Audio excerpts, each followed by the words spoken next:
Well, Supergirl was super boring. Yeah, disappointing. Really disappointing. I was looking forward to it after last year's Superman. That was a lot of fun. It was vibrant, colourful, upbeat, everything that Superman is. And that is everything that this movie isn't. Now, first of all, I will say no spoilers. And having said that, I thought the performances were good. We'll get the good stuff out of the way first of all. Now, the performances were good. There wasn't a bad performance in this movie. I really like Millie Alcock's Supergirl.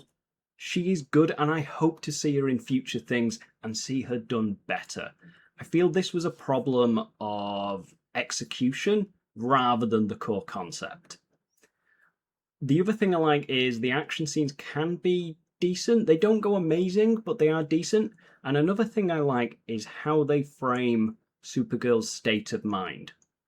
Now, to talk about that, we'll just talk about Superman real quick. So he is it's straight A, upbeat. I'm going to be a man of the people. I'm going to save the day, full of optimism.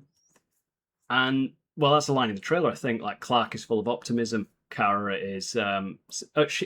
Superman sees the best in people. She sees the truth. I think that was the line, and that does sum up the movie very well. And that is probably the more interesting aspect about it. Sadly, it doesn't extend to the rest of the film. But anyway, what I will say is the backstory of Supergirl is that. So, generic backstory. I won't go into the details of what the film shows, but the generic backstory is when Krypton was dying, she was put into a pod. I think she was, what's she, like 18, 19, 20, something like that. She's young but grown up. And she's put into a pod and she's going to Earth along with baby Superman, baby Kal-El.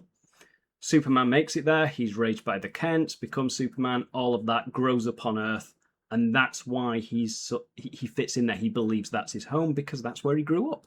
Makes sense. She grew up on Krypton. She grew up around Kryptonians, and therefore, when she finally does make it to Earth, because she is delayed because she's knocked off course and she's kept in cryosleep, and she only makes it there when Superman is fully grown. So she is no longer older than Kal-El. It makes sense that she isn't like Superman.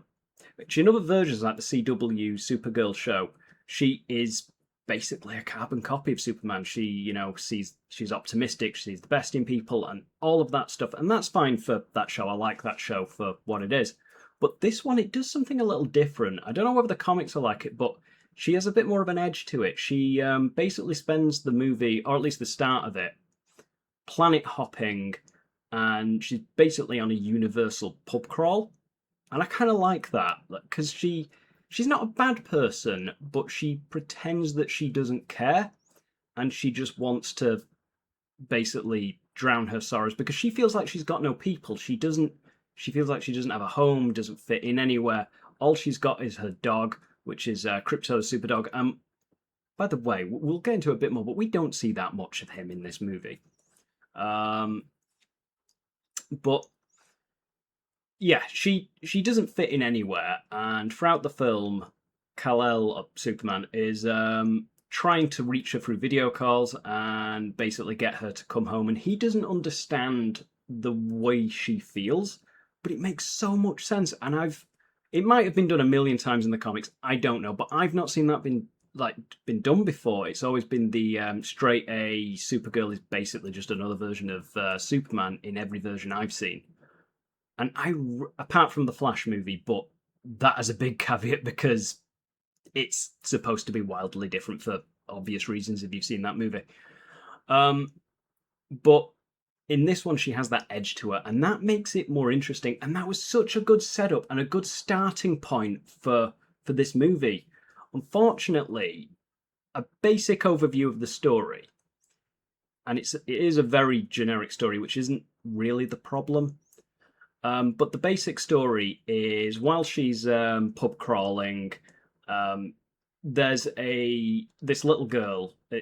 The movie kind of treats it as she ends up being her pseudo little sister, basically, and she's been wronged and she wants revenge.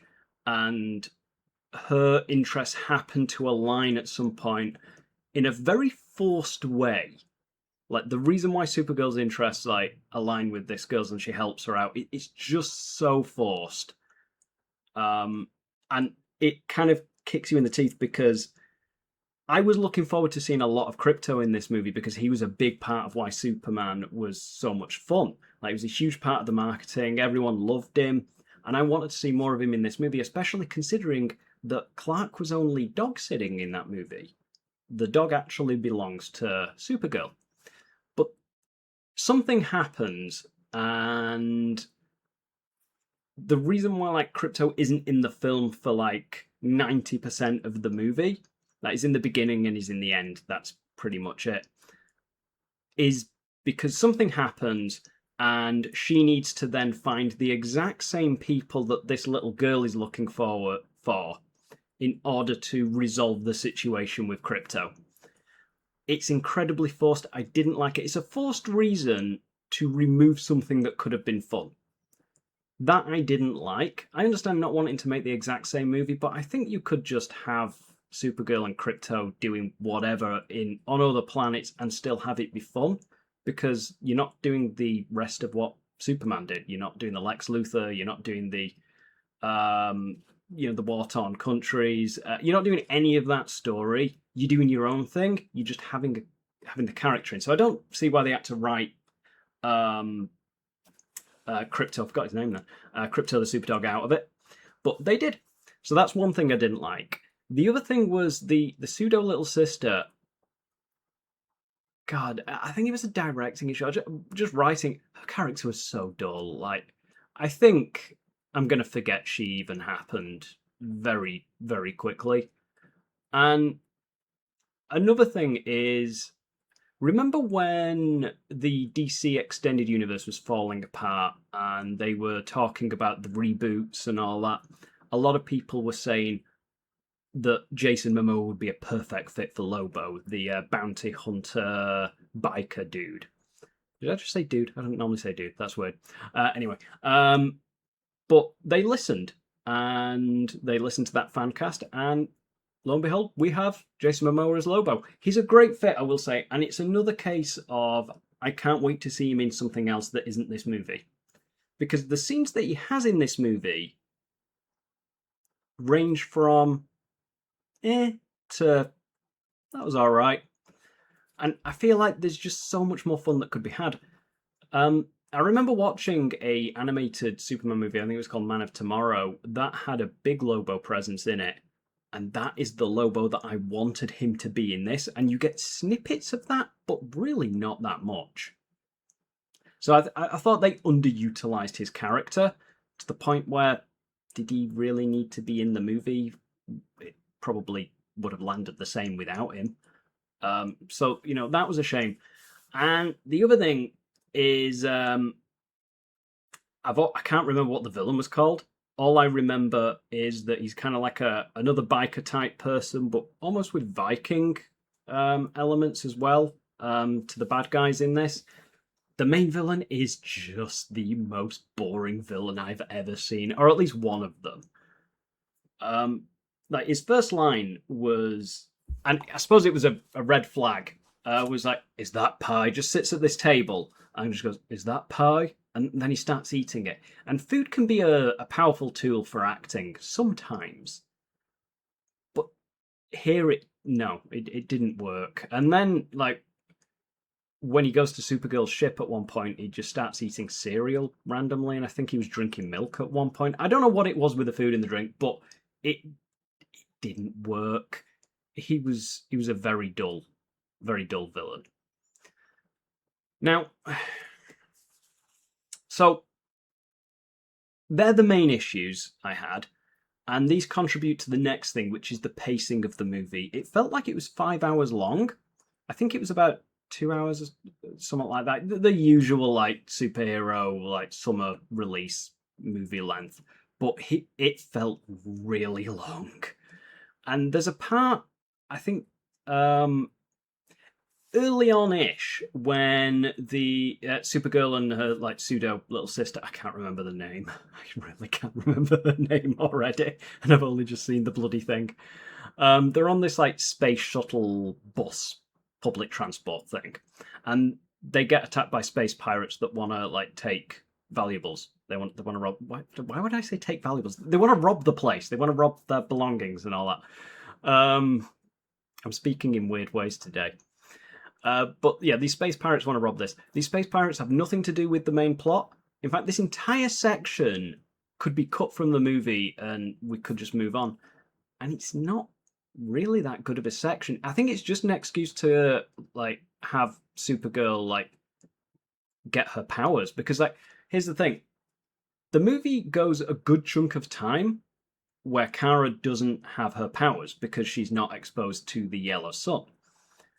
And that I like. I like that we see her without her powers and she's also not helpless.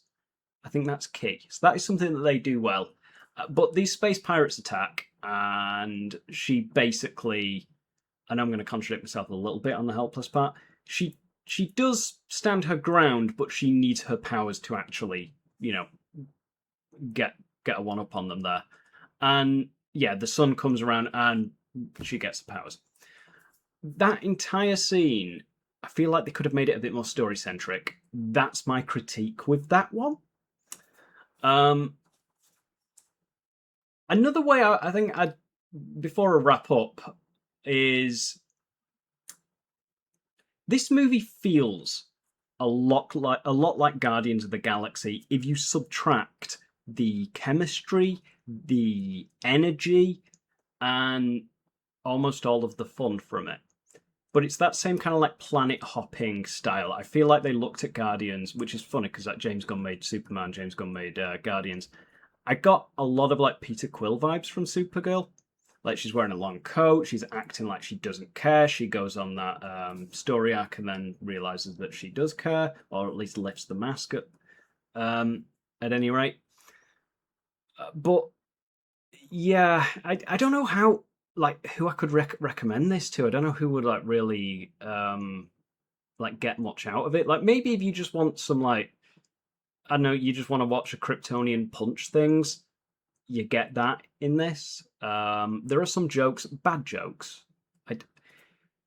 I don't think I remember hearing anyone in the screening that I was in laugh at any of them, which is unusual. Like usually, at least someone will have a little giggle at what the bad attempt at comedy. Yeah, so acting is okay. The effects are pretty decent. It's the characters, that foundational core of the characters like bouncing off of each other and having that energy and like driving the film forwards. It doesn't have that foundation, which is the biggest issue this movie has. Hopefully, a Supergirl 2 would fix that, or if Supergirl appears in next year's Superman, maybe she does, maybe she doesn't. I'm hoping that we see something better. And I kind of heard that this movie was getting mixed reviews before I went in, and I thought, well, are we going to get like a Captain Marvel type thing? It's better than that, though, I can say. Well, okay, it's not better than the first one. It's better than the second one, because the second one I can't remember anything of other than that weird cat thing. And it's just a shame, really, because I thought this DC universe that they're building with like Superman and then I think Peacemaker season 2 is part of it. It's been doing a good job, I think, and I'm intrigued to see where it goes. Unfortunately, it's kind of fumbled it at this one. But here's the other thing: in terms of like the overall universe, this movie adds nothing to it. You could skip this and go straight on to whatever comes next, and I don't think you would miss a beat. Maybe they make a slight reference, but I don't think you need to watch this to understand the overall DC universe, or at least to like understand what's going on in like Superman, Man of Tomorrow. Even if Supergirl's in it and all the characters that are in this are in it, I still don't think you need to see this. And that would be fine if the movie was fun. Because I will say about like shared universes. Some of them focus on being an advert for the next movie more than like being a good movie in and of itself, which is the most important thing. But a little bit of world building is nice. Unfortunately, you don't get either one here, and I do hope that these like little spoiler free video thought videos, because a lot of these I think I've done like 4 of them now, or this is the 4th, and like one of them has been positive. Masters of the Universe, which I hear isn't doing financially well, which is a shame. But the rest of them, it's just been me sat here going, yeah, skip it or wait for streaming. And that's basically where this one is. Like, I'd say maybe watch it on HBO Max if you really want to. It's not needed. I don't think there's any, like, reason why you need to. Certainly don't, like, pay to see this, but if it's on a subscription service you already have, sure. But even then, I don't really think it's worth your time. Maybe put it on when you're cleaning up or doing the dishes. That could be it. But hopefully things will pick up. We've got Spider-Man Brand New Day coming and The Odyssey, which should be interesting. Bit wordy, that one, and you know it's a Nolan film, so I feel like with that one it's either going to be really good or really bad. I don't see myself walking out of The Odyssey and going, yeah, that was all right. But maybe that's what I'll end up saying when I'm sat here. But yeah, to sum this up, I did not like it. My friend who I saw this with, he thought it was okay. It was a very average superhero film for him, but for me, it's way below average. And that is coming from someone who kind of enjoys, in a like so bad it's good kind of way, of like Suicide Squad and Justice League, the Whedon cut. Like, I do get an element of fun from them because they get that core foundational thing right of the characters are written in a way where they engage and they bounce off of each other really well. So the team works, the individuals work. The rest of the movie around them is awful, but that energy can carry you through the rest of the movie. And Supergirl, I know it's not a team movie, but it does have its support roles, but none of it gels well together. Like it's either average or below average. But at best it's average. Now, I'll leave it there. Interested to hear what other people think, and I will. God, I've been rabbiting on for a bit, haven't I? Yeah, I'll definitely leave it there. I will see you on the next one. Take care.